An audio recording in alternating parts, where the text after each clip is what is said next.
आप सभी का स्वागत है आपके अपने YouTube channel Shukla IAS academy में। मैं सीएम शुक्ला आप सभी दोस्तों का हार्दिक स्वागत करता हूं। दोस्तों, आज का पहला दिन है और आज पहले दिन से मैं स्टार्ट करने जा रहा हूं भूगोल अर्थात जियोग्राफी लेक्चर 1 के बारे में आज की वीडियो के अंदर चर्चा करेंगे, जो कि इंपॉर्टेंट होगा आपका आईएएस पीसीएस के परीक्षा की दृष्टि से। बहुत ही महत्वपूर्ण लेक्चर होने वाला है आज की वीडियो के अंतर्गत। आखिरकार जो जियोग्राफी होती है अर्थात भूगोल जो होता है, भूगोल में कौन कौन सी चीज़ें संकलित होती है, आखिरकार भूगोल के अंतर्गत हम क्या पढ़ते हैं और भूगोल के अंतर्गत जो हम पढ़ते हैं क्या आखिरकार सारे के सारे मुद्दों को आईएएस के सिलेबस में रख दिया गया है या सब कुछ को रखा गया है, और जिसको रखा गया उसको क्यों रखा गया, जिसको नहीं रखा गया उसको क्यों नहीं रखा गया, इन सभी पहलुओं पर आज की वीडियो के अंतर्गत चर्चा करने वाले हैं।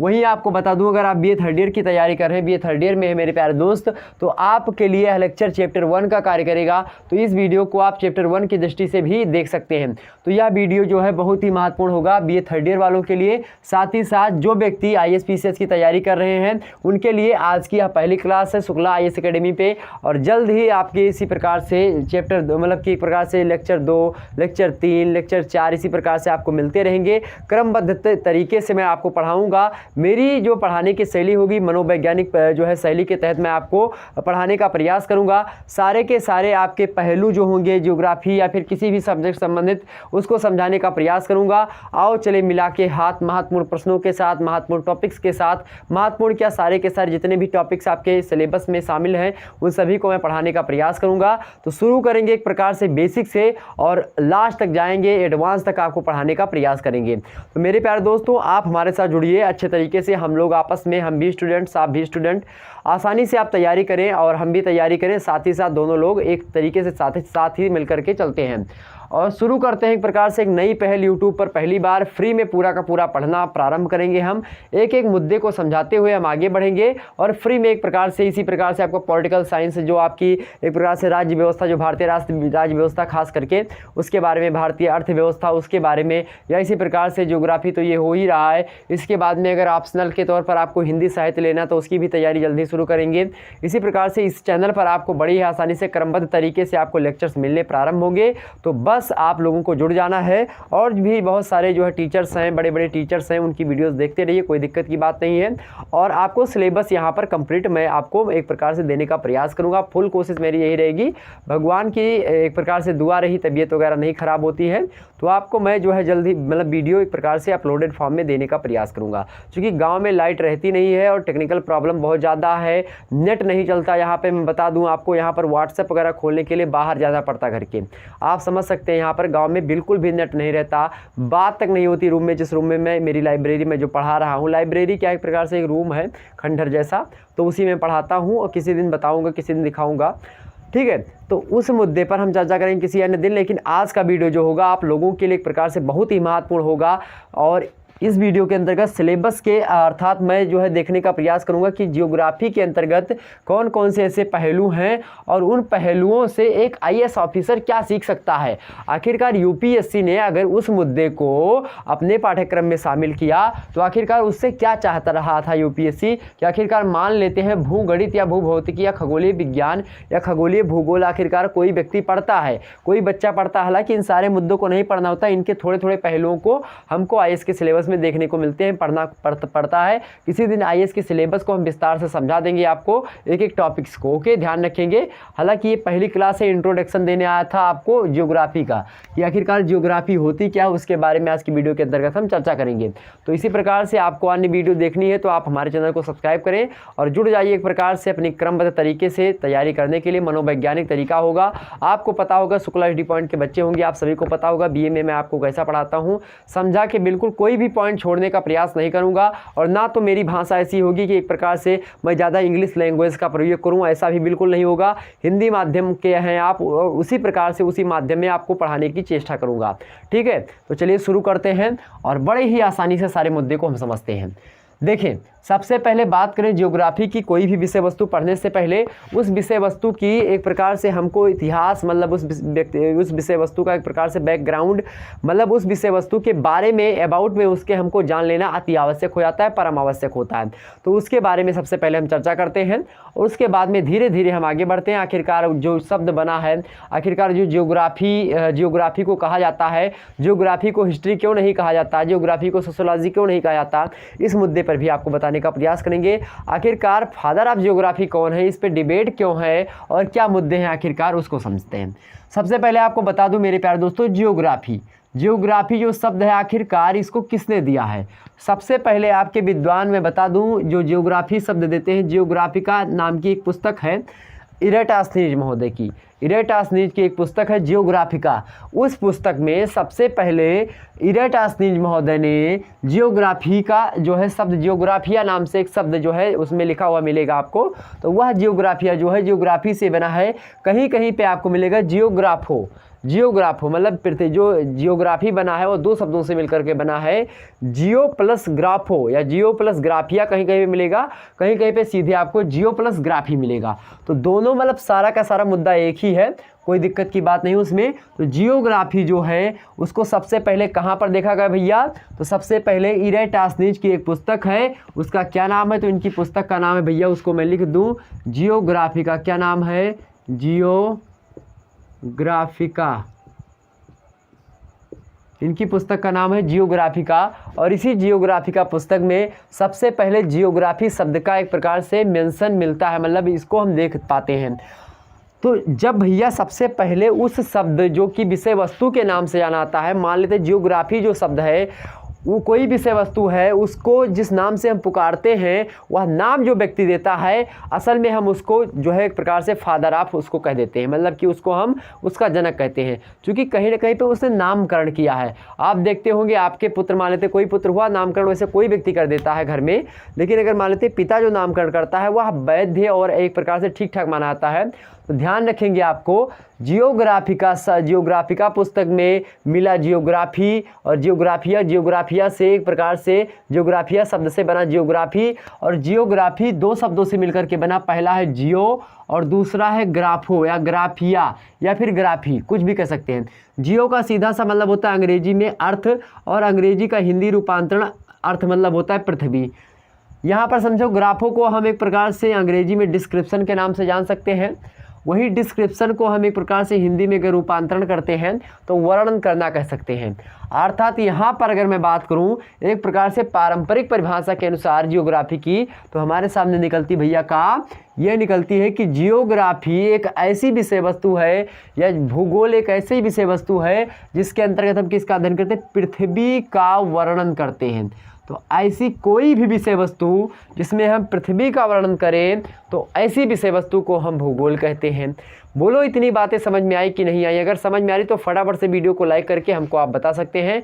कमेंट में बताइए क्या बातें आपको नहीं समझ में आ रही हैं, उसको भी समझाने का प्रयास करूंगा। हालांकि कोई भी टेक्निकल ऐसी जो है शब्द आपके नहीं आएंगे जो कि आपसे छोड़ करके चले जाएँ। ओके, चलें, जो भी टेक्निकल शब्दावली इसमें आएंगी, जियोग्राफी में बहुत सारे टेक्निकल वर्ड हैं, मतलब कि पारिभाषिक शब्दावलियाँ हैं, उनको आपको एक प्रकार से दैनिक जो आप भाषा आम बोलचाल की भाषा में शब्द प्रयोग करते हैं उनमें समझाने का प्रयास करूंगा। ओके, तो बिल्कुल घबराने की आवश्यकता आपको नहीं है। अब आपके साथ हमेशा से मैं जुड़ चुका हूं और आप हमारे साथ जुड़िए, हम आपके साथ जुड़े, दोनों लोगों के एक प्रकार से ज्ञान का मिश्रण हो और आगे एक प्रकार से अपना देश आगे बढ़ सके, अपने युवा आगे बढ़ सके। समझे? तो जियो और ग्राफो मिलकर के क्या बना, जियोग्राफी बना। अर्थ मतलब पृथ्वी, वर्णन करना, डिस्क्रिप्शन मतलब कि वर्णन करना। तो पृथ्वी का वर्णन करना जिस विषय वस्तु में क्या आता हो उसी को हम कहते हैं सीधा सीधा।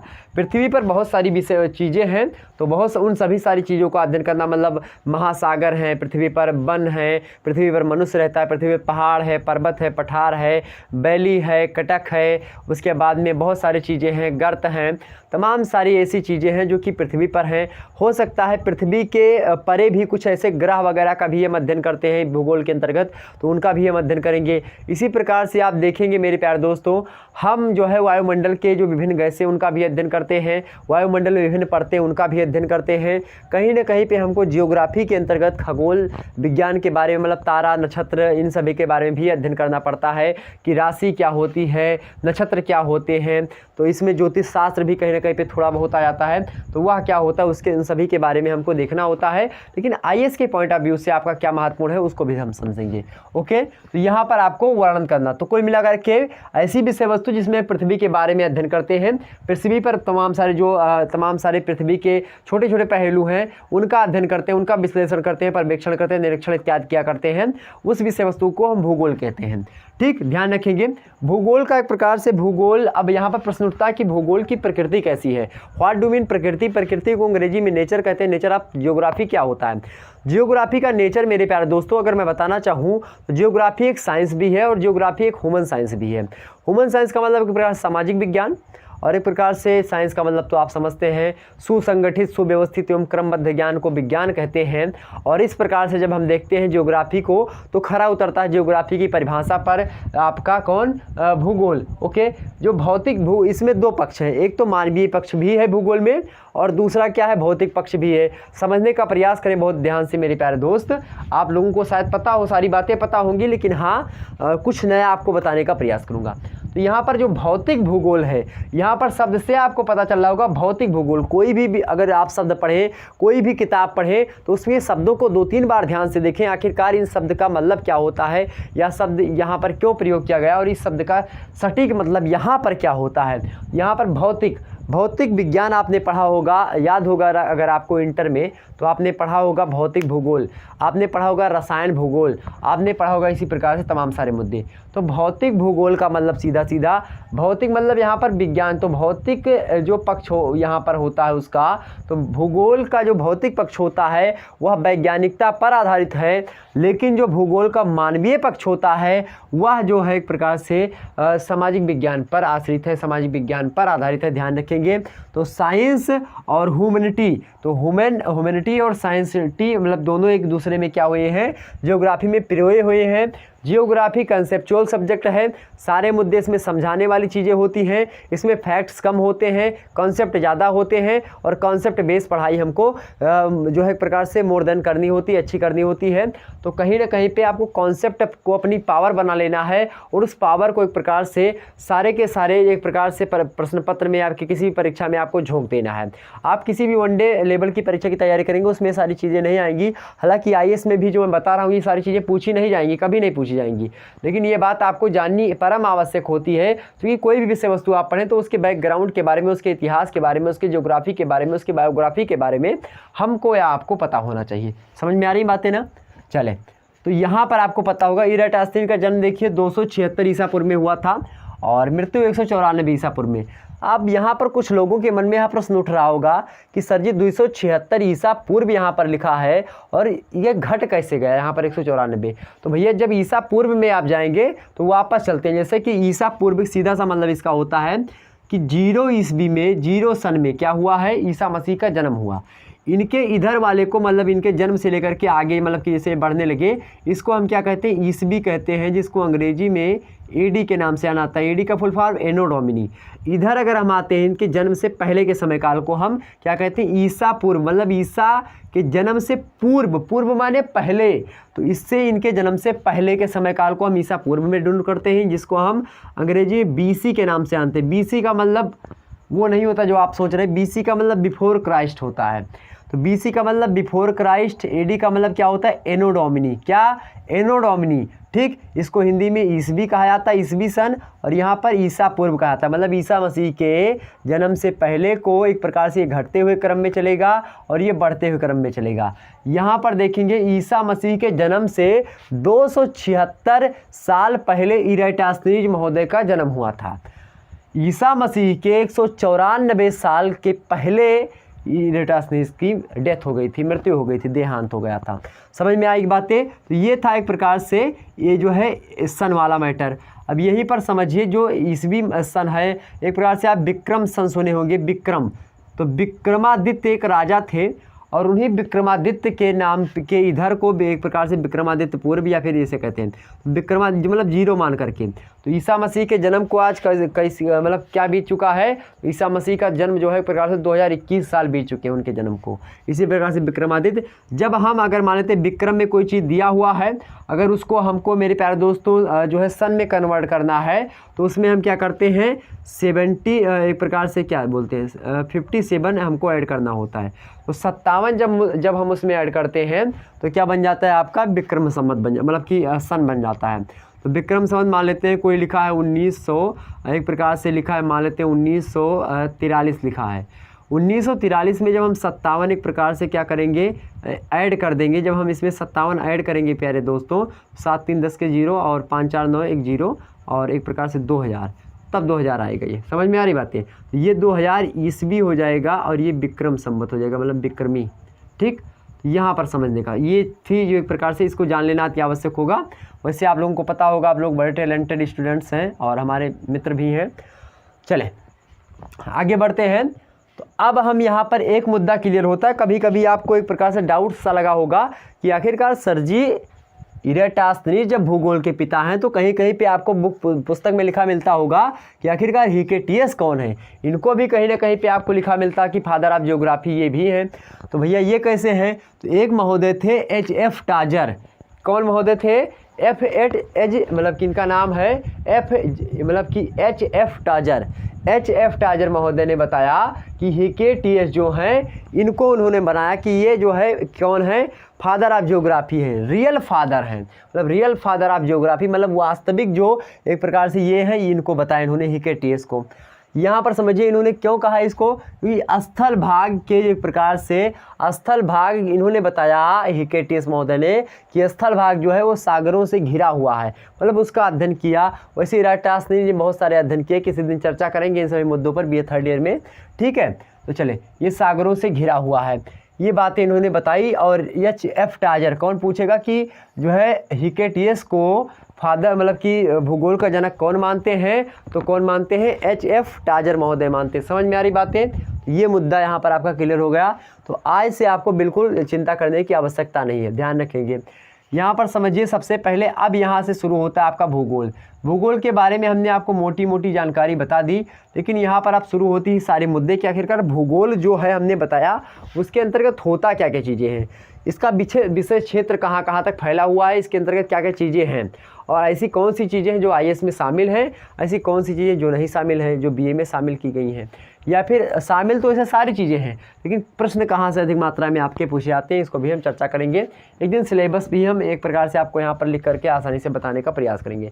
तो सिलेबस भी जल्दी आपको दिखाने का प्रयास करेंगे हर एक विषय वस्तु के। ओके, चलें यहाँ पर समझने का प्रयास करें भैया।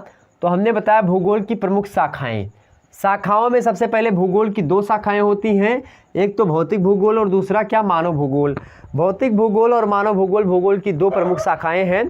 अब उसमें हम और चलिए दोस्तों, हमारे यहाँ कुत्ते बहुत ज़्यादा हैं ना, तो हमेशा प्रॉब्लम होती रहती। चलिए कोई बात नहीं, मैं बता रहा था कि भौतिक भूगोल और मानव भूगोल, भूगोल की प्रमुख 2 शाखाएं हैं। इन्हीं 2 शाखाओं की कई सारी उप शाखाएं हैं। उप जब भी किसी शब्द के आगे लग जाए, जब भी किसी शब्द के आगे उप लग जाए भैया, तो इसका मतलब क्या होता है, छोटा हो गया उससे। जैसे मान लेते हैं प्रधानमंत्री, प्रधानमंत्री पहले क्या लग गया, उप लग गया। जब प्रधानमंत्री पहले उप लग गया तो इसका मतलब क्या हो गया, उप प्रधानमंत्री उनसे निचले दर्जा के, मतलब कि उनसे छोटे थोड़ा सा हैं। इसी प्रकार से उप जब भी लग जाए तो समझो क्या है, या फिर सब लग जाए, या फिर सॉरी सब बोल दें, उप लग जाए, इसी प्रकार से आपका असिस्टेंट लग जाए, या फिर कुछ भी लग जाए, तो आप बड़े आसानी से बता सकते हैं कि हाँ यह थोड़ा नीचे उसके लेवल का नीचे, जैसे कि DM SDM। DM क्या है, बड़ा है, SDM थोड़ा उससे छोटा। ठीक, तो इसी प्रकार से जब उप किसी चीज़ में लग जाए तो मतलब वह छोटे की ओर डिनोट कर रहा है। तो प्रमुख शाखाएं भैया 2 शाखाएं हैं भूगोल की, पहली है भौतिक भूगोल, दूसरा है मानव भूगोल। इन्हीं भौतिक भूगोल से और इन्हीं मानव भूगोल में जो आप प्रादेशिक भूगोल, जनसंख्या भूगोल, तमाम सारे मुद्दे पढ़ते हैं, इन्हीं सबसे उप शाखाओं के रूप में हमारे सामने हैं। तो सबसे पहले भैया हम समझेंगे भौतिक भूगोल की कुछ प्रमुख शाखाएं। भौतिक भूगोल जैसा कि नाम से स्पष्ट है, ये वैज्ञानिकता पर आधारित है और एक प्रकार से आपका ह्यूमैनिटी पर आधारित है, मानवता पर आधारित है। तो ये मानवीय सब्जेक्ट है और ये वैज्ञानिक सब्जेक्ट है। दोनों को एक प्रकार से हमको पढ़ना है और दोनों को एक प्रकार से सामंजस्य बैठा करके हमको पढ़ना है। तो इस समन्वय ही यूपीएससी मांगता है। आप कैसे मतलब कि एक तरफा आप फैसला कभी ना करें।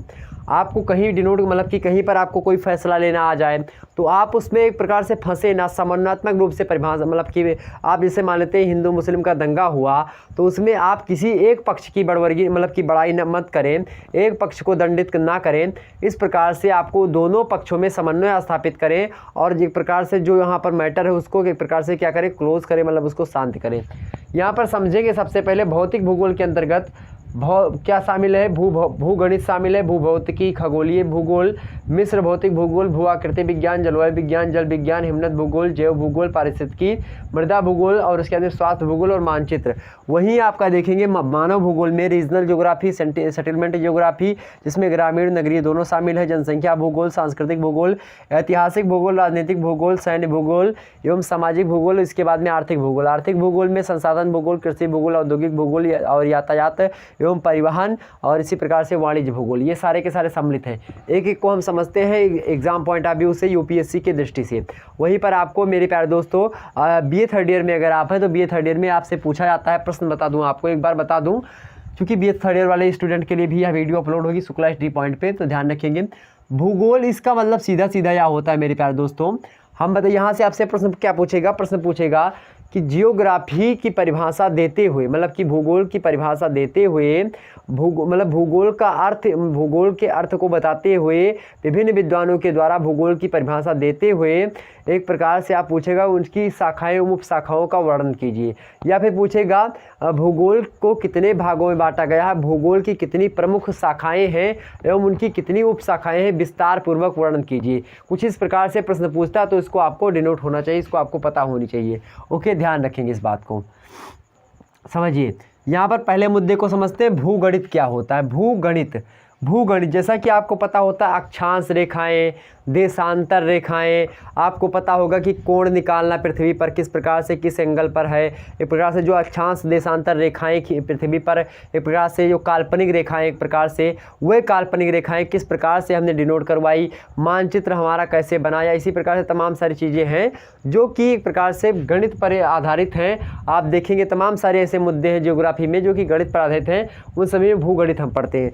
मान लेते हैं इनका हमारे जो है एक प्रकार से एक आईएएस ऑफिसर के लिए भूगणित का क्या कार्य होता है। भूगणित मान लेते हैं किसी भी चीज़ में आप देखेंगे कोई गणना करनी होती है, अधिकतर गणना ही करनी होती है या फिर तमाम सारी चीज़ें करनी होती है, तो उसमें भूगणित का भी कार्य आता है। कोई भूमि में कोई विवाद हो गया भूमि को लेकर के, या फिर किसी ऐसी चीज़ों को लेकर के कोई विवाद हो गया तो उसको लेकर के किस प्रकार की सारी चीज़ें होनी चाहिए वो उसके अंतर्गत आपको मिलेगा। लेकिन यहाँ पर ज़्यादा आपको नहीं पढ़ना है, यहाँ पर इसके कुछ टॉपिक्स आपको देखने को मिलेंगे। मैं जब सिलेबस डिस्कस करूँगा तो उसके अंतर्गत मैं आपको समझा दूँगा।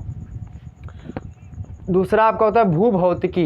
भूभौतिकी में मतलब कि भौतिक शास्त्र के नियमों को हम भूमि पर अप्लाई करें और उसके अकॉर्डिंग जो है तमाम सारी चीज़ें करें, तो ये होता है एक प्रकार से भूभौतिकी।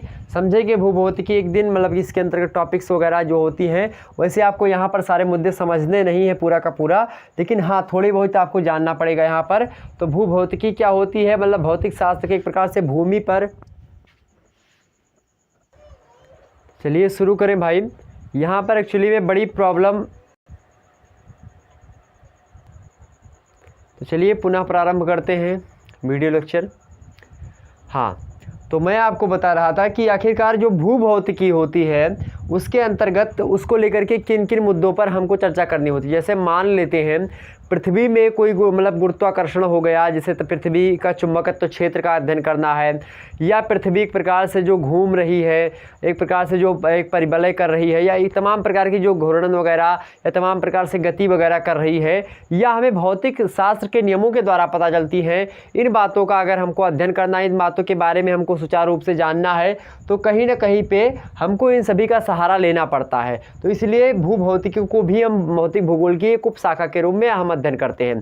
ठीक है, तो भूभौतिकी यहाँ पर ही होगा। भूगणित में आप देखते होंगे अक्षांश वगैरह, देशांतर हो गया, इसी प्रकार से इसके अंदर गुरुत्वाकर्षण वगैरह में भी कुछ जो है आपका, जैसे मान लेते हैं कि गुरुत्वाकर्षण में 9.8 मीटर प्रति सेकंड स्क्वायर के वेग से पृथ्वी अपने केंद्र की ओर हर एक वस्तु को क्या करती है, आकर्षित करती है। तो इन सभी मुद्दों को कहीं ना कहीं भी भूगणित के अंतर्गत हम रखते हैं। तो भूगोल के कई पहलू हैं, कई टॉपिक्स हैं, विभिन्न टॉपिक्स जो होते हैं एक एक उपशाखा के अंतर्गत, दो उपशाखा के अंदर कहीं हो सकता है कोई ऐसा टॉपिक हो जो भूगणित में और भूभौतिकी में मैच का, तो जैसे गुरुत्वाकर्षण हो गया।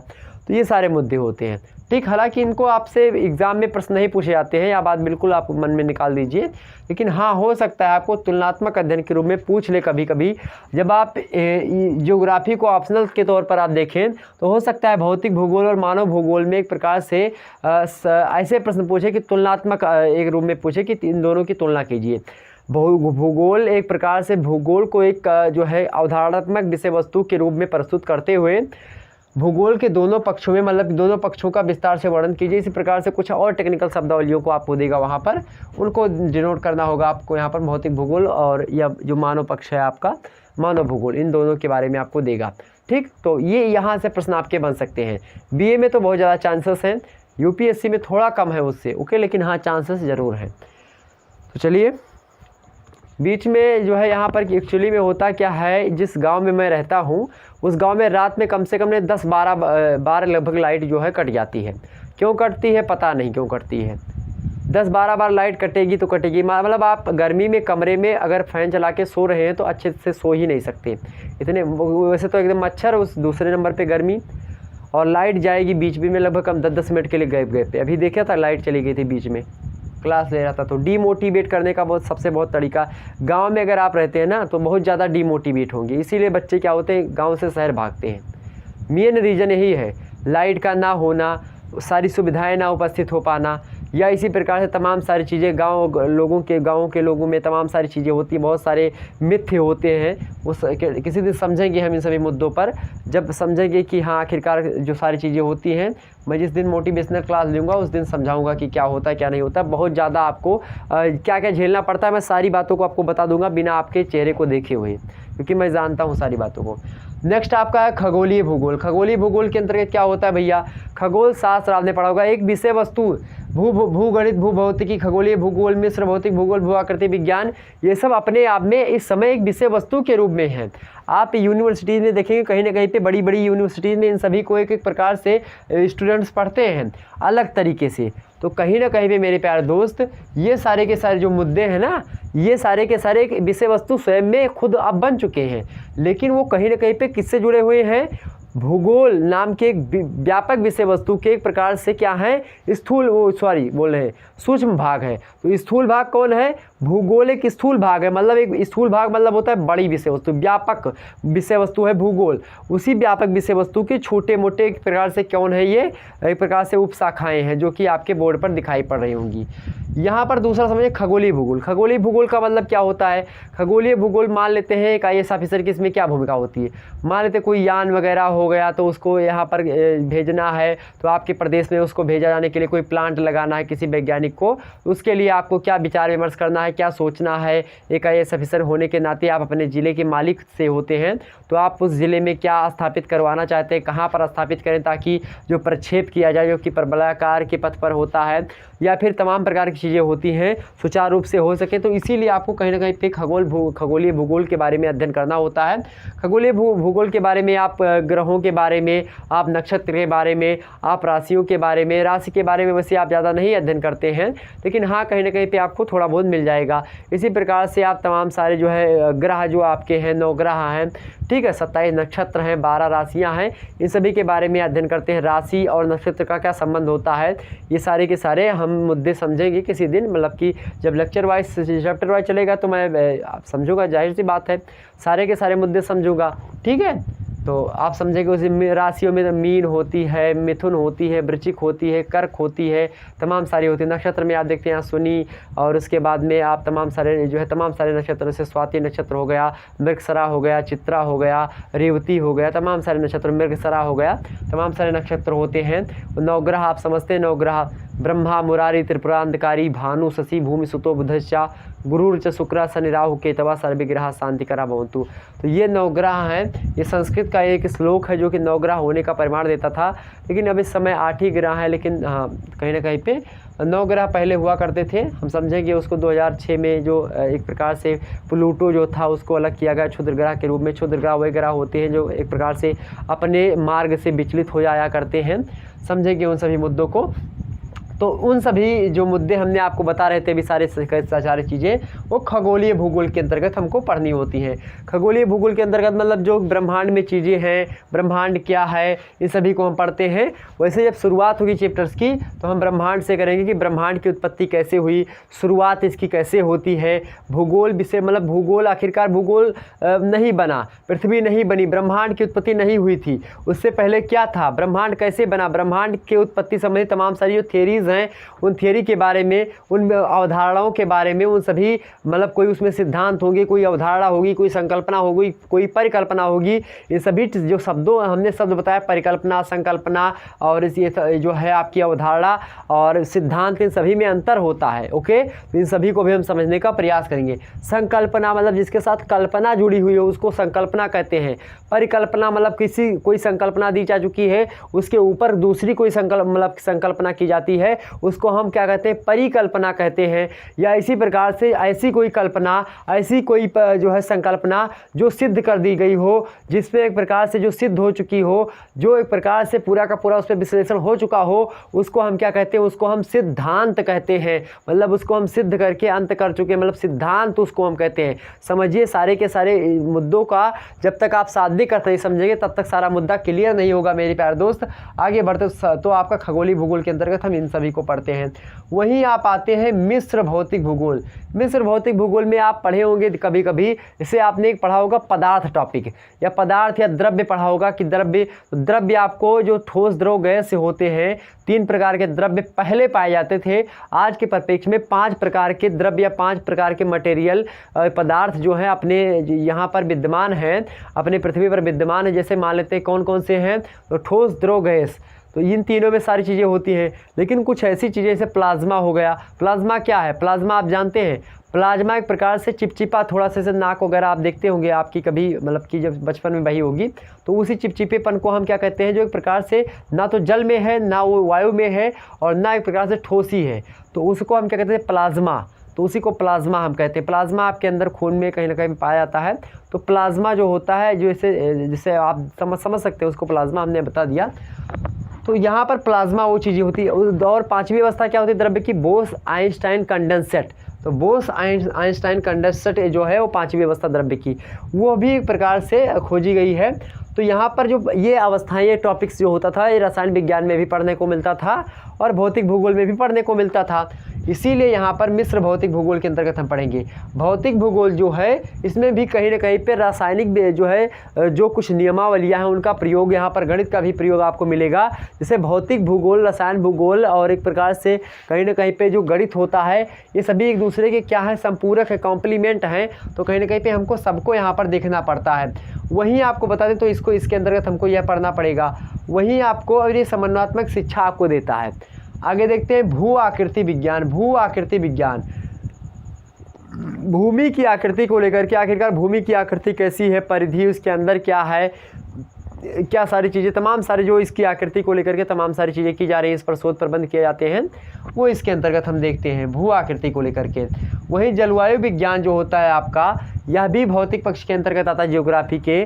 और जलवायु भूगोल के अंतर्गत हम क्या पढ़ते हैं, जैसे क्लाइमेट, मौसम, वर्षा, या इसी प्रकार से चक्रवात जो अभी अभी आया था, जैसे मान लेते हैं ताउते तूफान था, और उसके बाद में हुदहुद नाम का एक तूफान आया था। इसी प्रकार से अभी यास तूफान फिलहाल में आया था, अपने यूपी में भी उसका कोप देखने को मिला है। चक्रवात, प्रतिचक्रवात, पानी क्यों बरसता है, कैसे बरसता है, बादल कैसे बनते, बादल क्यों फटता है, ये ऐसे मुद्दे हैं, ऐसी चीज़ें हैं जो कि आपको इसके अंतर्गत देखने को मिलता है।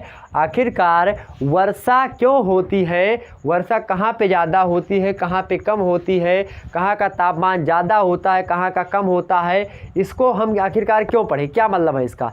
एक IAS ऑफिसर के लिए इसका क्या मतलब होता है। मान लेते भैया आपका ट्रांसफार्मर हिमाचल प्रदेश में हो जाए या जम्मू कश्मीर में हो जाए, तो वहाँ पर आपको ठंड मिलेगा, तो उसके लिए आपको प्रिपेयर होना पड़ेगा ना कि वहाँ पे ठंड होती है, उसके नियम कायदे या फिर वहाँ के नियम चलाने के लिए हमको ठंडी मतलब वहाँ के परिस्थिति को देखते हुए वहाँ पर नियम बनाने पड़ेंगे, या परिस्थिति को देखते हुए वहाँ पर सारे जो है सिचुएशन को देखते हुए सारे मुद्दे हमको वहाँ पर क्लियर करने पड़ेंगी। तो हर एक क्षेत्र का एक प्रकार से जियोग्राफिकल रीजन आपको पता होना चाहिए, और एक प्रकार से तमाम सारे जियोग्राफिकल जो प्लान्स हैं, जियोग्राफिकल जो आपके जो है वहाँ पर जो स्थित जो चीज़ें हैं, मान लेते हैं कहीं पर रिवर ज़्यादा है, कहीं पर वन ज़्यादा है, कहीं पर पठार ज़्यादा है, तो कहीं पर पर्वत ज़्यादा है, या कहीं पर मैदान है, कहीं पर आपका दुआब क्षेत्र है, तो कहीं पर आपके चारागाह या फिर इसी प्रकार से बंजर भूमि है। तो वहाँ पर अगर आपकी पोस्टिंग हो जाती है तो आप वहाँ पर कैसे मैनेज करेंगे, तो आपको पता हो कि आखिरकार यहाँ पे क्या है, वहाँ पे क्या है, तो आप उसके लिए प्रिपेयर होंगे पहले से। तो इसलिए इन सभी मुद्दों को यहाँ पर आपको पढ़ाया जाता है, यह बात आपको ध्यान रखनी होगी। तो इस दृष्टि से पढ़िए, जब तक आपको यह नहीं पता चलेगा कि आखिरकार जियोग्राफी आपके IAS की सिलेबस में, UPSC की सिलेबस में आखिरकार क्यों रखा गया है। आप एक IAS ऑफिसर बनने जा रहे हैं तो आपको इतना नॉलेज होना चाहिए जो कि एक प्रकार से आपके जो एडमिनिस्ट्रेटिव है, मतलब कि आपका जो प्रशासन करने का तरीका हो, उसके अंतर्गत आपके लिए हेल्पफुल हो। तो ये सारे मुद्दे इसलिए हमको देखने पड़ते हैं। तो जलवायु विज्ञान आप समझ चुके होंगे क्या होता है जलवायु विज्ञान। वहीं जल विज्ञान, जल में आप देखते हैं कि जल का जैसे समुद्री जल कैसा होता है, नदियों का जल कैसा है, कोई जल का एक प्रकार से किसी जल की लवणता अधिक है, कोई मीठे पानी की झील है, झील भी होती हैं, तालाब होते हैं, गड्ढे होते हैं, नदियाँ होती हैं, नहर होती हैं, और इसी प्रकार से तमाम सारे मुद्दे, ऐसे तमाम सारी चीज़ें हैं जो कि जल विज्ञान को लेकर के आती हैं। अब मान लेते कोई नदी बह रही है, उस पर बांध बनाना है, तो उसको लेकर के बहुत सारी चीज़ें होती हैं। बांध कैसे बने, क्यों बने बांध बनाने से क्या लाभ होंगे, क्या हानियाँ होंगी या लाभ, मतलब लाभ ज़्यादा होगा या हानि ज़्यादा होगी। इन सभी मुद्दों को कहीं ना कहीं पे देखना या फिर इस पर निर्णय लेना IAS ऑफिसर का ही कार्य होता है।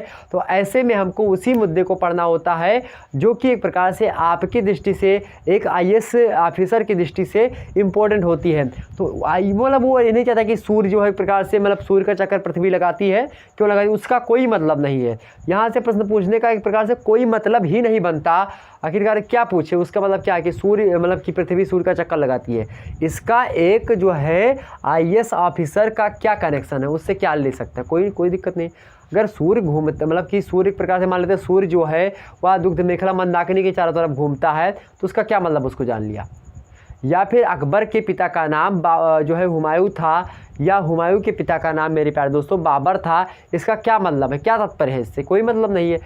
जो अकबर की नीतियाँ आई, आखिरकार उन नीतियों में ऐसी कौन सी नीति है जो कि आज के परिप्रेक्ष्य में, वर्तमान परिप्रेक्ष्य में हम लागू करें तो हमारी जो कठिनाइयाँ, हमारी समस्याएं, उनका हल कैसे मिल जाए।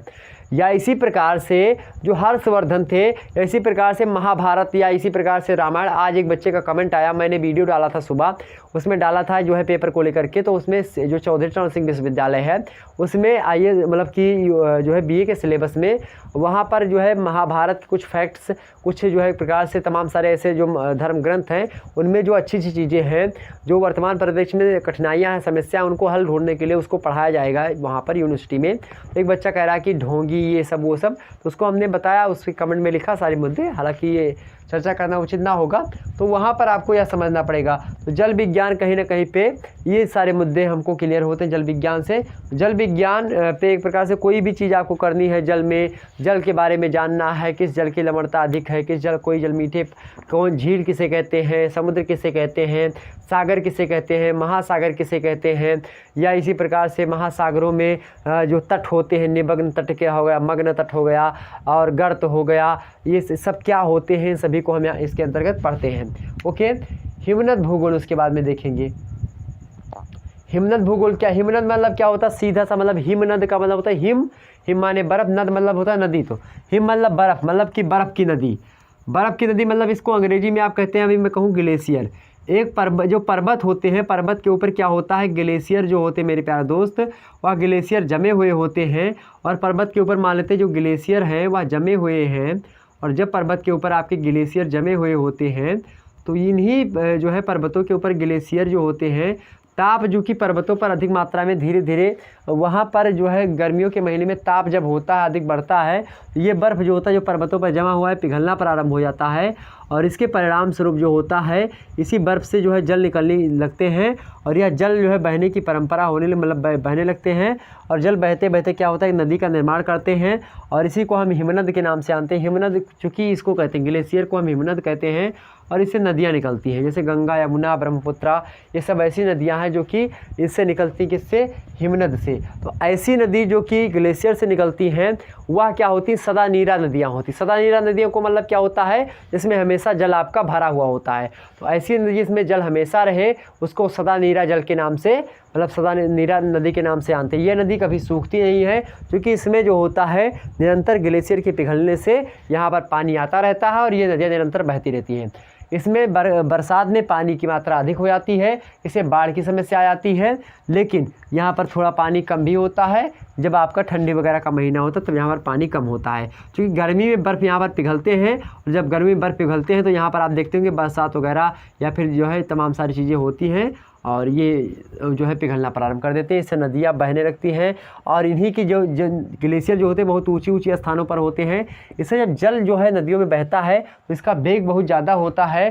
जब इसका वेग बहुत ज़्यादा होता है मेरे भाइयों, तो यहाँ पर क्या होता है, इसी पर बांध बनाया जाता है और जब इसी पर बांध बनाया जाता है तो कहीं ना कहीं पे इसकी जो एक प्रकार से गतिज ऊर्जा है, इस गतिज ऊर्जा को विद्युत ऊर्जा में यहाँ पर कन्वर्ट किया जाता है और जब गतिज ऊर्जा को यहाँ पर विद्युत ऊर्जा में बदला जाता है और विद्युत ऊर्जा और या इसी प्रकार से बहुउद्देशीय परियोजना होती है। बांध बनाना एक बहुउद्देशीय परियोजना के अंतर्गत रखा जाता है। तो बहुउद्देशीय परियोजना के तहत किसी भी नदी पर बांध बनाया जाता है और उस बांध को बनाने के तदुपरांत क्या होता है, बांध किसी नदी पर बन जाता तो जल भराव की समस्या उत्पन्न हो जाती है और जब जल भराव हो जाता तो वहाँ की वनस्पतियाँ नष्ट हो जाती हैं, वहाँ के जीव जंतु नष्ट हो जाते हैं और जब वहाँ की वनस्पति जीव जंतु इत्यादि नष्ट हो जाते हैं और वहाँ पर जल भराव की समस्या उत्पन्न होने से जल जो होता है बहुत ज़्यादा उसका वजन होता है। इसके परिणाम स्वरूप वह पृथ्वी पर क्या बनाता है, दबाव बनाता है और जब जल पृथ्वी पर दबाव बनाता है भैया तो क्या होता है, भूकंप जैसी समस्याएं उत्पादित होने लगती हैं। इसलिए आप देखते हैं कि जो है जो पर्वत होते हैं पर्वतों के किनारे ही अधिक मात्रा में आपको भूकंप देखने को मिलते हैं। क्यों? क्योंकि पर्वतों के किनारे ही बांध बनाए जाते हैं और बांध की वजह से जल भराव की समस्या उत्पन्न होती है। जल जब भर जाता है तो पृथ्वी पर दबाव बढ़ता है, पृथ्वी पर जब दबाव बढ़ता है तो भूकंप जैसी या ज्वालामुखी जैसी तमाम सारी प्रक्रियाएं आपके जो है जीवन में मतलब कि आ जाती हैं। आप मान लेते कोई यहाँ पर मान लेते दबाव बना है, जल यहाँ पर आ रहा है, जल यहाँ पर भरा हुआ है, तो जल धीरे धीरे क्या करेगा, जो मिट्टी नीचे की इसको काटेगा, इसमें एक प्रकार से काटता हुआ नीचे जाएगा और यहीं से क्या होता है, नीचे से क्या होता है, जब भूकंप आता तो ज़मीनें हिल जाती हैं तो भूमि में कहीं ना कहीं पे यहाँ पर मान लेते लास्ट दरार पड़ जाती है।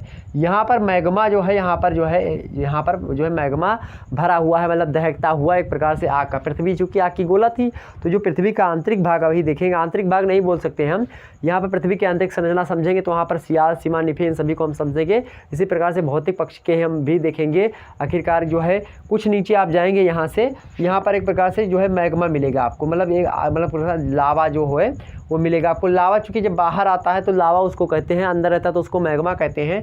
यहीं पर एक प्रकार दहकता हुआ आग, समझ लीजिए आग एक प्रकार से तरल अवस्था में पाई जाती है।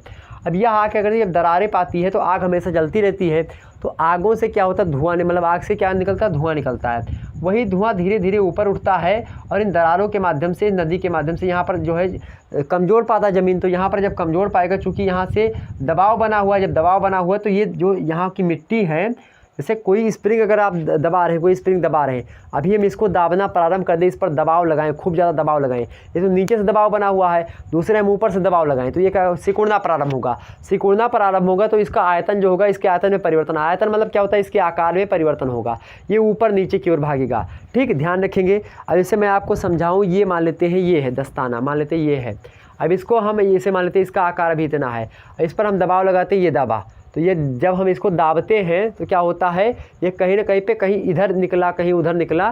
तो ठीक इसी प्रकार से मेरे प्यारे दोस्त यहाँ पर क्या होगा, यहाँ पर जो ज़मीनें होंगी इधर खिसकना प्रारंभ कर देंगी।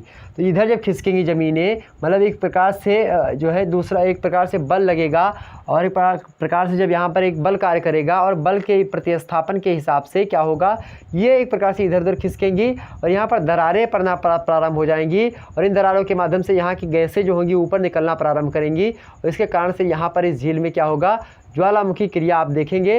और ज्वालामुखी की जब ज्वालामुखीयता की क्रिया होगी, उसके परिणाम स्वरूप क्या होगा, यहाँ पर धीरे धीरे लावा जो होगा वो सूखता चला जाएगा, और यहाँ पर क्रिया होती रहेगी। इसके परिणाम स्वरूप यहाँ पर एक पर्वत का निर्माण हो जाएगा। तो इस प्रकार से ज्वालामुखी पर्वत का निर्माण भी होता है। ज्वालामुखी इस प्रकार से आती, तमाम सारे कारण ज्वालामुखी और भूकंप आने के हम समझेंगे विस्तार से, ज्वालामुखी और भूकंप समझेंगे। हालांकि यहाँ पर हमने एक चैप्टर से लेकर के, मतलब एक टॉपिक को कितने टॉपिक से रिलेट करके आपको समझा दिया, इसको जो है आप बड़े आसानी सारे मुद्दे को समझ सकते हैं। तो कहीं ना कहीं पे ये मुद्दा होता है, ये चीज़ें आपको आईएएस की परीक्षा का अगर आप तैयारी कर रहे हैं तो एक टॉपिक को दूसरे टॉपिक से जोड़ करके आप पढ़ें, और सिलेबस सबसे पहले पूरा कंप्लीट करें। अगर आप तैयारी करने बैठे तो सिलेबस सबसे पहले आप पूरा कंप्लीट करें। चले आगे है आपका हिमनद भूगोल हो गया आपका। अब अगला है जैव भूगोल। जैव भूगोल आप समझते हैं जो वनस्पति वगैरह होती हैं, आप पारिस्थितिकी जो पढ़ते हैं, पारिस्थितिकी और जैव भूगोल एक कहीं ना कहीं पे एक दूसरे के जो है क्या है, एक सिक्के के दो पहलू हैं। तो कहीं ना कहीं पे इसके अंतर्गत आप पारिस्थितिकी, पर्यावरण या उनमें जो वनस्पतियाँ होती हैं, जीव जंतु होते हैं, उनके बारे में हमको अध्ययन करना होता है। पारिस्थितिकी के बारे में हम समझेंगे BA थर्ड ईयर के सेकंड पेपर में पर्यावरण एवं पारिस्थितिकी का एक पूरा का पूरा चैप्टर है, पूरी की पूरी पुस्तक होती है, उसके बारे में हम देखेंगे। हालांकि जैव भूगोल क्या होता है इसके बारे में भी जानने का प्रयास करेंगे। चले आगे बढ़ते हैं। मृदा भूगोल आप यहाँ पर देखते हैं। मृदा भूगोल ज़मीन के बारे में, मतलब कि जो भूमि का अध्ययन क्या आता है, तो उसके अंदर वह भी एक भूगोल के अंतर्गत क्या आता है, कुछ टेक्निकल चीज़ों के माध्यम से क्या आता है। मृदा कैसी है, मृदा तमाम प्रकार की, लाल मिट्टी, काली मिट्टी, तमाम प्रकार की मिट्टी होती हैं। उन मिट्टी में कौन सी फसल अच्छी होगी, कौन सी फसल नहीं अच्छी होगी, उन मिट्टी में किस जो है खाद का प्रयोग किया जिससे वहाँ पर जो है उपज अधिक मात्रा में हो, या इसी प्रकार से तमाम सारी चीज़ें होती हैं। यहाँ मिट्टी पानी सोखेगी कि नहीं सोखेगी, इस मिट्टी में कौन सी फसल एक प्रकार से अधिक मात्रा में होगी जिसको हम सींचे, मतलब कि सींचने की सुविधा उपलब्ध हो पाएगी, नहीं उपलब्ध हो पाएगी, तमाम सारी चीज़ें मृदा भूगोल के अंतर्गत हम यहाँ पर देखते हैं। ठीक, वहीं पर वहाँ पर स्वास्थ्य भूगोल। स्वास्थ्य भूगोल आप समझ सकते हैं, स्वास्थ्य भूगोल के अंतर्गत भी जो है कहीं ना कहीं पे स्वास्थ्य भूगोल कहाँ कहाँ पर जो है एक प्रकार से तमाम भूगोल, एक प्रकार से भूगोल के अंतर्गत क्या पढ़ते हैं हम, कहाँ पर ये चीज़ें हैं, कहाँ पर वो चीज़ें हैं, तमाम सारे मुद्दे। तो इसको हम समझें किसी दिन स्वास्थ्य भूगोल के अंतर्गत सारी चीज़ें। वैसे ये ज़्यादा आपके लिए इम्पोर्टेंट नहीं है। इंपॉर्टेंट सबसे ज़्यादा आपका ये है जैव भूगोल, पारिस्थितिकी। हिमनद भूगोल है, जल भूगोल, जलवायु है, भू आकृति है, और खगोलीय है आपका, और ये दोनों थोड़े थोड़े हैं। और मृदा भूगोल आपका मोस्ट इम्पोर्टेंट है। मानचित्र भी आपका बहुत ही ज़्यादा महत्वपूर्ण है। ठीक, तो मानचित्र के बारे में भी यहाँ पर हम देखेंगे। तो मानचित्र किसके अंतर्गत है, भौतिक पक्ष के अंतर्गत। ठीक, चले मानचित्र मतलब नक्शा आपका, मैपिंग। अगला है आपका मानव भूगोल। मानव भूगोल के अंतर्गत क्या चीज़ें हम पढ़ते हैं। मानव भूगोल क्या है, जिसको अंग्रेजी में ह्यूमन ज्योग्राफी कहते हैं, इसको हम फिजिकल ज्योग्राफी कहते हैं। मानव भूगोल में रीजनल ज्योग्राफी। रीजनल ज्योग्राफी मतलब क्या होता है, हिंदी में प्रादेशिक भूगोल। प्रादेशिक भूगोल मतलब क्या होता है कि एशिया के बारे में हमको पढ़ना है, अफ्रीका के बारे में पढ़ना है कि अफ्रीका की जो है प्रकार से प्रादेशिक संरचना कैसी है, अफ्रीका का मैप कैसा, नक्शा कैसा है, कितना क्षेत्रफल है उसका, क्या चीज़ें हैं, प्रदेश कैसा है उसका, वहाँ पर राज्य कितने कितने घाटे में बटे हुए हैं, ये सारी चीज़ें तमाम सारे मुद्दे होते हैं। ये सभी को उसके जो है दाहिने साइड पे पर्वत है, पठार है, क्या है क्या नहीं है। रीजनल मतलब उसका क्षेत्रीय भूगोल, हमको तो क्षेत्रीय भूगोल के बारे में हमको यहाँ पर पढ़ना होता है। मान लेते कल को पोस्टिंग आपकी कहीं दूसरे स्थान पर होती है, तो वहाँ के रीजन्स के बारे में, वहाँ के स्थान के बारे में आपको पता हो, इसीलिए इसको यहाँ पर आपको पढ़ाया जाता है। ठीक, तो यहाँ पर आपको रीजनल ज्योग्राफी के अंतर्गत तो सारे मुद्दे क्लियर होंगे, चर्चा करेंगे। रीजनल ज्योग्राफी आप पढ़ते हैं। वैसे ये BA थर्ड ईयर की बात करूँ तो BA थर्ड ईयर की दृष्टि से ये BA थर्ड ईयर के थर्ड पेपर में आप रीजनल ज्योग्राफी पढ़ते हैं, जिसमें आप 3 तरीके से चीज़ें पढ़ते हैं। उसमें बताना चाहूँगा 3 तरीके की चीज़ें आप पढ़े होंगे BA थर्ड ईयर में। अगर आप ज्योग्राफी पढ़ें तो 3 चीज़ें पढ़े होंगी वहाँ पर। एक तो साउथ ईस्ट एशिया, एक पढ़े होंगे साउथ वेस्ट एशिया, और वही पढ़ेंगे एक सुदूर पूर्व एशिया, मतलब कि सुदूर पूर्व एशिया के बारे में। ये था एक अपना क्षेत्रीय भूगोल आपने पढ़ा होगा। लेकिन कहीं ना कहीं पे आपको यहाँ पर जब आप UPSC की तैयारी करेंगे, यहाँ पर एशिया के साथ साथ अफ्रीका, अमेरिका और इसी प्रकार से ऑस्ट्रेलिया, मतलब जिसको ओसेनिया के नाम से आना आता है, मतलब जो ओसेनिया है लेकिन उसको ऑस्ट्रेलिया के नाम से आना था, क्योंकि ऑस्ट्रेलिया जो द्वीप है वह एक प्रकार से ओसेनिया महाद्वीप का सबसे बड़ा द्वीप है, इसीलिए हम उसको ऑस्ट्रेलिया महाद्वीप के नाम से ही जानते हैं। ऑस्ट्रेलिया एक देश है वहाँ पर। ठीक, जैसे अमेरिका वहाँ पर देश है अमेरिका, तो अमेरिका महाद्वीप, उत्तरी अमेरिका, दक्षिणी अमेरिका, अमेरिका नहीं अमेरिका है, लेकिन अमेरिका हिंदी में आपको लिखेगा मतलब कि दिखेगा लिखेगा मतलब कि लिखा हुआ मिलेगा आपको। ओके चले, तो रीजनल ज्योग्राफी आपके समझ में आ गई। दूसरा है सेटलमेंट ज्योग्राफी। सेटलमेंट ज्योग्राफी का मतलब क्या होता है? सेटलमेंट ज्योग्राफी का मतलब होता है व्यवस्थित भूगोल। क्या? व्यवस्थित भूगोल। व्यवस्थित भूगोल के अंतर्गत क्या चीज़ें होती हैं आप समझ सकते हैं। व्यवस्थित भूगोल एक प्रकार से क्षेत्रीय भूगोल के कहीं ना कहीं पे ये भी एक प्रकार से पैरेलल ही होता है, उसी के समकक्ष है और उसी के बारे में यहाँ पर देखने को मिलता है। नेक्स्ट है आपका ग्रामीण। सेटलमेंट में व्यवस्थित भूगोल में आप देखते हैं तो रीजनल के अंतर्गत आप ग्रामीण क्षेत्रों के अंतर्गत देख लीजिए और नगरीय।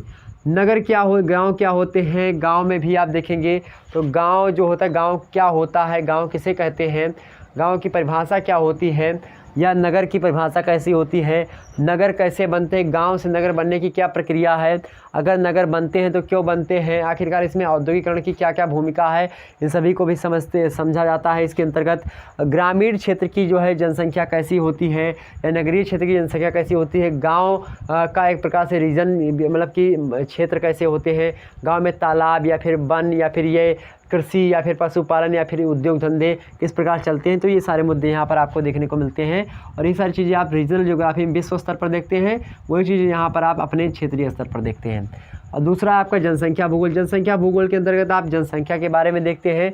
आप देखते हैं जनगणना होती है, जनगणना के अंतर्गत सारे मुद्दे आप देखते हैं, कहाँ की जनसंख्या कितनी ज़्यादा है। चलिए, हमने बताया नहीं था आपको शुरुआत में ही कि कुछ प्रॉब्लम्स होती हैं, लेकिन उसको आप मैनेज करिएगा।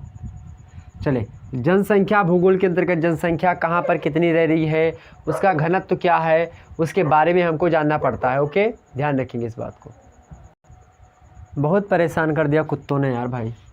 चले, जनसंख्या भूगोल के अंतर्गत जनसंख्या कहाँ पर कैसे निवास करती है, गांव में जनसंख्या कैसे रहती है, शहरों में कैसी रहती है, उपनगरीय ग्राम में कैसी रहती है या फिर अर्धनगरीय ग्राम में कैसी रहती है, इन सभी मुद्दों को देखते हुए जनसंख्या किस प्रकार से उसका वितरण है। वितरण मतलब क्या होता है, कहाँ पर कैसी जनसंख्या पाई जाती है, जनसंख्या क्यों बढ़ती है, जनसंख्या इसमें आप एक प्रकार से जनसंख्या नियंत्रण के क्या उपाय किए जा सकते हैं, इन सभी पहलुओं को हम समझते हैं। एक IAS ऑफिसर के लिए ज़्यादा इंपॉर्टेंट जनसंख्या को लेकर के होता है, चूँकि इस समय भारतीय अर्थव्यवस्था या भारतीय दृष्टि से देखें, भारतीय समाज के परिप्रेक्ष्य में देखें, जनसंख्या एक प्रकार से बहुत अधिक बढ़ती जा रही है। इसको रोकने के लिए क्या क्या उपाय किए जाने चाहिए, आखिरकार जनसंख्या को किस प्रकार से मैनेज करना, कंट्रोल करना है, एक IAS ऑफिसर जो है इसको अच्छी तरीके से उसको जानना चाहिए। कहाँ की जनसंख्या कितनी है, आखिरकार जनसंख्या में कौन से लोग रहते हैं, उनकी संस्कृति क्या है, इन सभी को यहाँ पर आपको देखना होगा। जनसंख्या कहाँ की कैसी है, कितने लोग वहाँ पर क्या वैध हैं क्या नहीं वैध हैं। आप देखते होंगे CAA NRC का मुद्दा था, तो कहीं ना कहीं पे उसको भी इससे कोरिलेट करके आपके एग्ज़ाम में क्वेश्चन पूछा जा सकता है, क्योंकि यहाँ पर जनसंख्या को लेकर के यहाँ पर हमने बताया नहीं, क्योंकि आप एक IAS ऑफिसर बनने जा रहे हैं, और जब आप एक IAS ऑफिसर या IPS या IFS ऑफिसर बनने जा रहे हैं, तो मेरे प्यारे दोस्तों कहीं ना कहीं पे वहाँ पर आपकी भूमिका ये होनी चाहिए, आपकी भूमिका ज़रूर होगी वहाँ पर जनसंख्या को नियंत्रण करने के लिए, या जनसंख्या कोई ऐसा कार्य करती है जिससे एक प्रकार से प्रशासन को या फिर किसी मानवीय जो है एक प्रकार से क्रियाकलापों को ठेस पहुँचती है, किसी एक विशेष समुदाय के प्रति वह गलत बोलते हैं, तो उसको भी कहीं ना कहीं पे मैनेज करना ही एक जो है एक प्रकार से IPS या IFS तो एक प्रकार से फॉरेन एक प्रकार सर्विस होती है जो विदेशों के लिए होता है। IPS जो होती है एक प्रकार से पुलिस कंट्रोल होती है, और एक प्रकार से जो IFS होती है या IAS जो होती है एडमिनिस्ट्रेशन, मतलब कि जो प्रशासनिक चीज़ें होती हैं वो सर्विस होती है।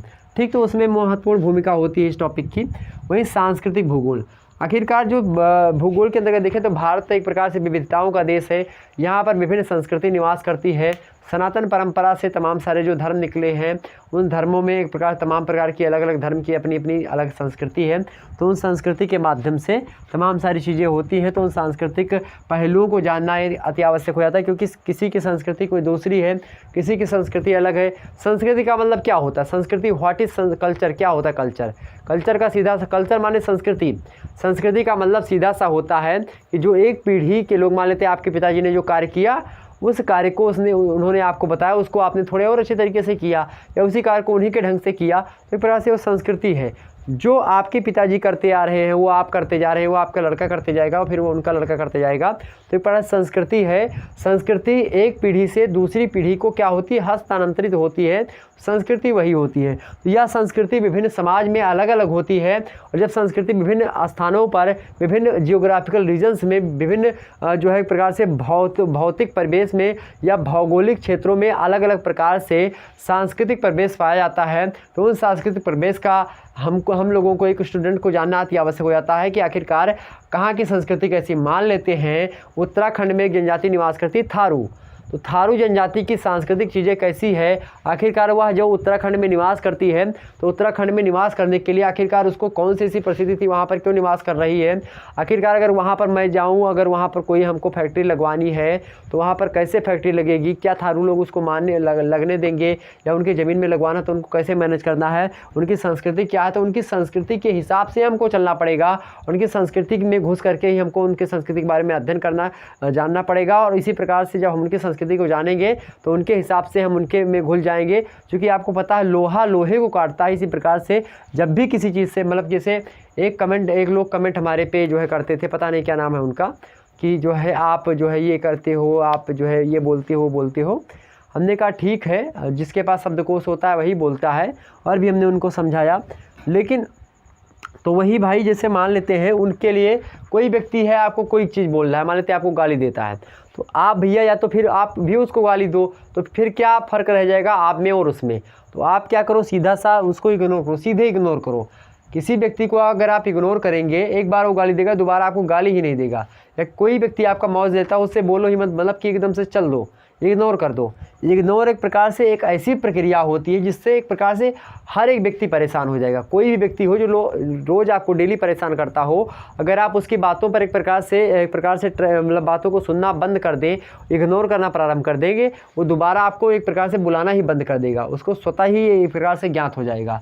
तो या तो फिर भैया जो है सठे साठे समाचरित कि दुष्ट के साथ दुष्टता का व्यवहार ही किया जाए, लेकिन ऐसा मतलब एक प्रकार से उचित जल्दी नहीं होता है, बड़े अंत समय तक होता है। जैसे मान लेते महात्मा गांधी के अगर विचारों को देखें, उन्होंने पहले अहिंसा को एक प्रकार से बहुत देर तक पालन किया, आते आते उन्होंने आखिरकार बोल ही दिया कि अब जो है करो या मरो, बोल ही दिया कि करो या मरो। तो कहीं ना कहीं पे वही है साठम समाचरित, ये लास्ट में आता है साम दाम दंड भेद। तो कहीं ना कहीं पे पहले जब साम से काम चल रहा है तो दंड भेद की क्या आवश्यकता है। ठीक, चले तो सांस्कृतिक भूगोल के अंतर्गत हमको संस्कृतियों के बारे में जानना पड़ेगा, किस समाज की, किस भौगोलिक परिवेश की संस्कृति कैसी है, इसको भी अति आवश्यक होता है। वहीं ऐतिहासिकता के बारे में हमको जानना होता है, ऐतिहासिक भूगोल। ऐतिहासिक भूगोल में आप देखते हैं कि आखिरकार हर्षवर्धन के समय में एक प्रकार से भौगोलिक नक्शा कैसे था, किस प्रकार से चीज़ें वहाँ पर होती थी, क्या चीज़ें तमाम सारे क्या उद्योग धंधे हुआ करते थे, या उन राजा के समय में क्या चीज़ें हुआ करती थी, वहाँ पर कौन कौन सी चीज़ें होती थी, तो वहाँ पर व्यापार कैसा था, वहाँ पर वाणिज्य कैसा था, वहाँ पर एक प्रकार से कर जो है प्रणाली कैसी थी, वहाँ की जनसंख्या कैसी थी, वहाँ के राजा एक प्रकार से खेती किस प्रकार से करवाते थे, वहाँ की मृदा कैसी थी। ये सारी चीज़ें ऐतिहासिक भूगोल के अंतर्गत हम देखेंगे। मृदा वगैरह वैसे यहाँ पर नहीं आएगा, लेकिन हाँ कहीं ना कहीं पे ऐतिहासिक भूगोल के अंतर्गत वहाँ पे जो ऐसी चीज़ें जो कि जो है इतिहास में रही हैं और उनके हिसाब से हम वर्तमान में सीख लें। मान लेते हैं पहले कोई दूसरा जो है, मान लेते हैं मक्का बोया जाता था, आज मक्का की जो एक प्रकार से बुआई कम हो चुकी है। आप धान, पहले मक्के की एक प्रकार से रोटी खाते थे लोग, मक्के का चावल खाते थे, अब आज धान का चावल खाते हैं, गेहूं की रोटी खाते, पहले बाजरे की रोटी खाते थे। तो कहीं ना कहीं पे वो ऐतिहासिक चीज़ें हैं, तो उनको भी हमको एक प्रकार जो पढ़ना पड़ेगा कि पहले क्या चीज़ें होती थी जियोग्राफी के अंतर्गत। अगला आपका राजनीतिक भूगोल। राजनीतिक भूगोल आप समझते हैं, राजनीतिक भूगोल कहाँ की राजनीति कैसी है, किस प्रकार से तमाम सारी चीज़ें आप देखते होंगे। तो राजनीतिक भूगोल के अंतर्गत तो सारी चीज़ें होती हैं। सैन्य भूगोल में कहाँ पर किसका जो है सैन्य अड्डा है, कहाँ पर जो है एक प्रकार से तमाम जियोग्राफिकल रीजन्स होते नहीं कि कहाँ से अगर फायर करें तो कहाँ कैसा रहेगा। मान लेते हैं कि जैसे कोई विवाद होता तो आप पर्वत से अगर ऊपर से नीचे गोली मारेंगे तो एक प्रकार से बेस्ट रहेगा, आप दुश्मन पर निशाना अच्छे तरीके से लगा सकेंगे। या नीचे से आपको युद्ध करना तो दिक्कत होगी। तो इस प्रकार सैन्य भूगोल को भी हमको पढ़ना होता है एक सैनिक प्रशासन को चलाने के लिए। तो कहीं ना कहीं पे आपको सैन्य भूगोल के बारे में भी जानकारी अति आवश्यक होती है। एक अगर आप IAS की परीक्षा देने के लिए बैठे तो आपको यह पता पता होना चाहिए। सबसे पहले जब आप आईएएस की परीक्षा देने के लिए बैठे, प्रिपेयर करना प्रारंभ कर दें, उसी दिन से आईएएस के जैसे बोलो, आईएएस के जैसे उठो बैठो, उसी के समान कार्य करो। मतलब एक प्रकार से अपने अंदर गंभीरता लाओ, अपने अंदर एक प्रकार से समन्वयता लाओ, अपने अंदर एक प्रकार से तार्किकता लाओ, अपने अंदर एक प्रकार से आप जो है मौलिकता लाओ, अपने अंदर एक प्रकार से नैतिकता लाओ, अपने अंदर एक प्रकार से सामाजिकता लाओ, अपने अंदर एक प्रकार से समस्त तमाम सारी चीज़ें लाओ। एक प्रकार से आप ऐसी एक प्रकार से झांकी बनने का प्रयास करें लोगों के प्रति।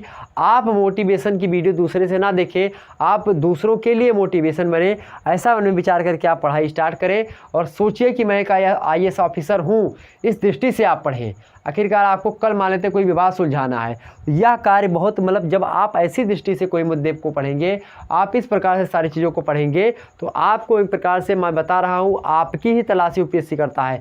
यूपीएससी ऐसे ही स्टूडेंट्स को ढूंढता है जो कि क्या करें, तार्किक क्षमता वाले हों, वह तुरंत निर्णय लेने वाले हों, प्रेजेंस ऑफ माइंड रखते हो वह व्यक्ति को चाहता है यूपीएससी, जो एक प्रकार से हर एक मुद्दे को तत्काल उस पर जो है एक प्रकार से निर्णय लेने के लिए क्या हो, तत्पर रहता हो। कोई मुद्दा है तुरंत उस पर निर्णय तड़ाक से दे दे, तो उसी को हम एक प्रकार से आईपीएस इत्यादि जो लोक प्रशासन या एक प्रकार से तमाम सारे प्रशासन को चलाने का जो जिम्मा मतलब कि एक प्रकार से जिम्मा होता है उसी को सौंपेगा, जिम्मेवारी जो होती है उसको सौंपेगा। सैन्य भूगोल आपने जान लिया।